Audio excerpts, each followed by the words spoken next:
Manastir Uspjenja Presvete Bogorodice, poznat još i kao manastir Dobrun, manastir je Srpske pravoslavne crkve koja se nalazi u Dobrobosanskoj mitropoliji.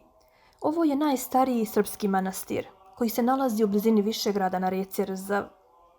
Najpoznatije freske u manastiru su freska cara Dušana sa ženom Jelenom i sinom Urošem, kao i freska sa ktitorom manastira županom Pribilom, njegovim sinovima i zetom Stanom, koje su i do danas sačuvane. U stenama iznad manastira nalazi se pećina čiji je ulaz nekada bio ozidan sigom. U njoj su živjeli isposnici koji su u manastir silazili samo za vrijeme velikih praznika.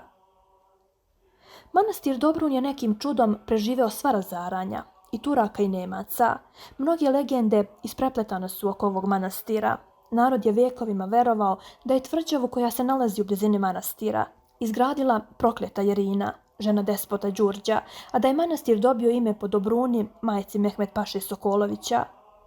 Naime, narod je u njenu čast, pošto nije htjela da se poturči, podigao ovaj manastir i prozvao ga Dobrun. Međutim, naučnici smatraju da su i manastir i tvrđava Dobrun mnogo stariji nego što se pretpostavlja. U letopisima Jankovim i Dečanskim navodi se da je manastir sagradio srednji sin velikog župana Stefana Nemanje, Vukan. Zozda manastir Moraču i Dobrun crkvu, kod Višegrada bliz reke Drine. Kao ktitori manastira Dobrun spominju se i knez Lazar i despot Đurađ Branković. Kada su u 15. vijeku Turci razorili grad i uništili manastir Dobrun, on je ostao mesto na kome su se buntovni Srbi okupljali. Manastir Dobrun je rušen i u vrijeme velike seobe, a 1807. godine Karađorđe boravi u njemu sa namerom da iz manastira sa ustanicima krene u oslobađanje Sarajeva. Nakon pada ustanka 1813. godine Turci ponovo pale ovu svetinju. Ista stvar se ponavlja 1875. godine za vrijeme bosansko-hercegovačke bune.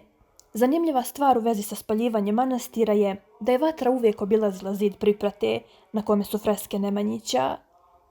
U Drugom svjetskom ratu Nemci manastir Dobrun koriste kao magacin za oružje i municiju. Nemci 20. januara 1945. godine miniraju Dobrunske crkve i manastir strada u potpunosti.